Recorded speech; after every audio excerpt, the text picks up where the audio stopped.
से हमारे सारे विद्वानगण और इस वंश का बड़े ही कुशलता से संचालन कर रहे डॉक्टर धनंजय जी, वंदनीय मातृशक्ति, छोटे नन्हे मुन्ने बच्चों, गुरुकुल पौधा का पूरे देश में नाम है। पूज्यपाद स्वामी प्रणवानंद सरस्वती महाराज के तप से जो 9 गुरुकुलों का संचालन कर रहे हैं,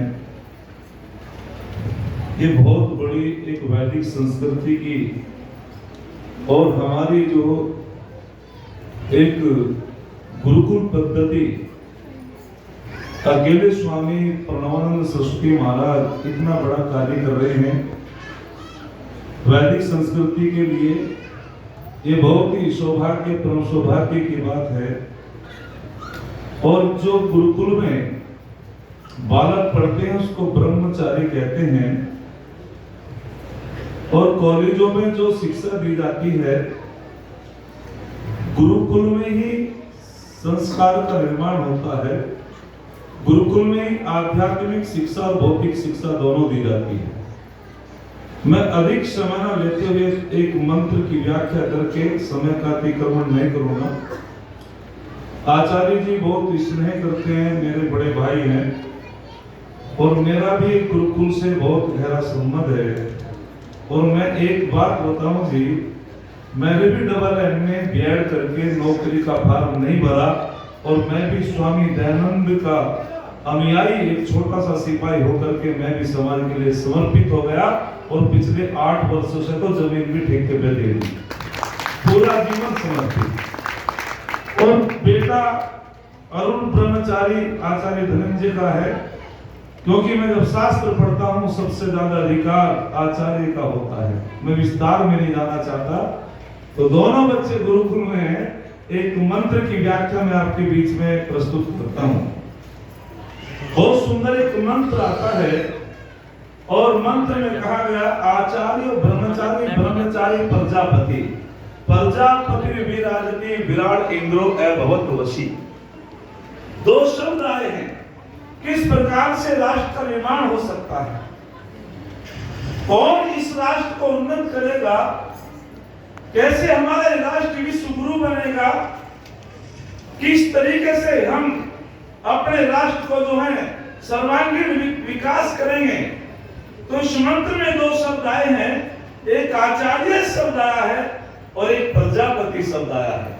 और मंत्र में कहा गया आचार्य ब्रह्मचारी ब्रह्मचारी प्रजापति, अर्थात आचार्य को भी ब्रह्मचर्य का पालन करना होगा, और प्रजापति यहाँ राजा के लिए आया, और राजा को भी बोलो ब्रह्मचारी होना होगा।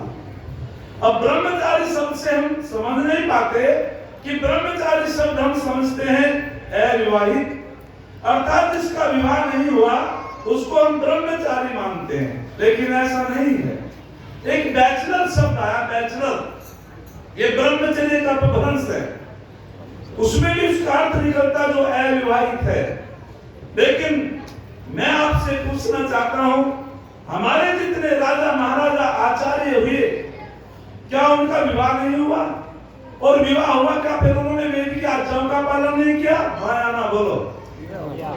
भगवान राम ने वेद की आज्ञाओं का पालन किया या नहीं? योगीराज कृष्ण महाराज जी ने किया है। अर्थात वेद कहता है, मंत्र कहता है कि राजा को भी ब्रह्मचारी होना चाहिए और आचार्य को भी ब्रह्मचारी होना चाहिए। तो उन्होंने वेद की आज्ञाओं का पालन भी किया है और उनका विवाह भी हुआ है। तो समझेंगे कि ब्रह्मचारी किसे कहते हैं। जब मैं शुरुआत की प्रवचन करने की, मेरे गुरुजी पूज्यपाद आचार्य धर्मदेव शास्त्री जी, मेरा विवाह संस्कार हो गया, और घटान गांव में जब मैं वहां गया प्रवचन के लिए, तो गुरुजी ने कि आओ ब्रह्मचारी जी। घटान के लोगों ने कहा पड़ोस का गांव है, शास्त्री जी की तो शादी हो रही है, आचार्य जी आप इसको ब्रह्मचारी कह रहे हैं। उन्होंने फिर 2 बार ऐसे कह दिया आओ ब्रह्मचारी जी। घटान के लोगों ने फिर कहा, तो तब गुरुजी ने कहा था आचार्य धर्मदेव शास्त्री ने कि याद रखना दुनिया के लोगों, ब्रह्मचर्य शब्द को समझ नहीं पाए, केवल वो ब्रह्मचारी नहीं होता जिसका विवाह नहीं हुआ है। ब्रह्मचारी तो वो होता है जिसमें ये गुण लक्षण होते हैं। तो तब मैं इस मंत्र के माध्यम से बताना चाहता हूं, लेकिन आचार्य जी ने कहा था जो विवाह संस्कार के बाद में ऋतुगामी होता है, संयमी होता है, पत्नी व्रत होता है, वो भी ब्रह्मचर्य की कोटि में होता है, वो भी ब्रह्मचर्य की कोटि में होता है। जो लंपट होता है वो ब्रह्मचर्य की कोटि में नहीं होता है। कहा गया ब्रह्म के कई अर्थ निकलते हैं। ब्रह्म माने ईश्वर, चर्य माने चिंतन करना। कौन है ब्रह्मचारी? जो ब्रह्म मुहूर्त में उठ करके ईश्वर का चिंतन करता हो, वो ब्रह्मचर्य की कोटि में होता है। ब्रह्म माने वेद के, अर्थात जो वेद का अध्ययन करता हो वो ब्रह्मचर्य की कोटि में होता है। ब्रह्म माने ओज के, शक्ति के, जो शक्ति का संचय करता है वो ब्रह्मचर्य की कोटि में होता है। और ब्रह्म माने ज्ञान के, जो आचार्य के सानिध्य में बैठ करके ज्ञान का उपार्जन करता है वो ब्रह्मचर्य की कोटि में होता है।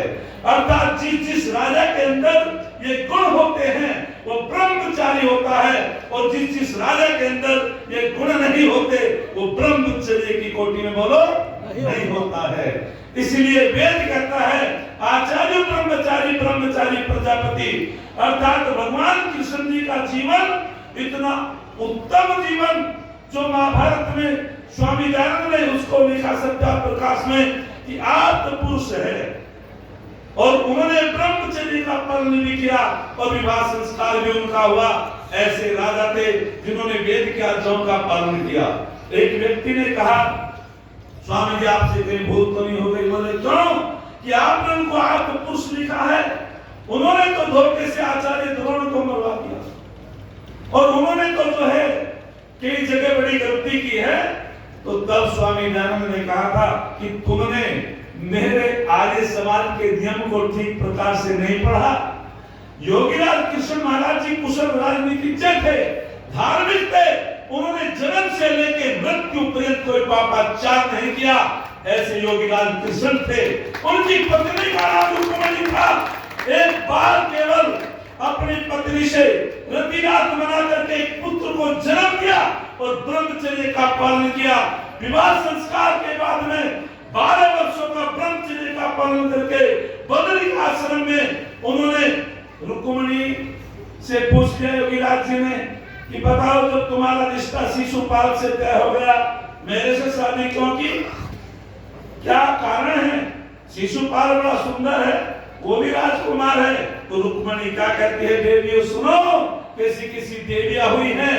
तो रुक्मिणी ने कहा कि महाराज यदि मैं सुंदरता को देख करके विवाह संस्कार करती, हो सकता था कि मैं शिशुपाल से करती, लेकिन मैंने रूप को देख करके विवाह संस्कार नहीं किया, मैंने गुणों को देख करके विवाह संस्कार किया है। आप जैसा गुणवान, आप जैसा जितेंद्रिय, आप जैसा वेदों का विद्वान इस धरा पर कोई दूसरा नहीं है। फिर कहा कृष्ण भगवान ने उद्देश्य क्या है विवाह संस्कार करने का? बोले उद्देश्य है कि मैं आप जैसा पुत्र चाहती हूँ। बोले देवी यदि मेरे जैसा पुत्र चाहती है तो आपको तप करना पड़ेगा।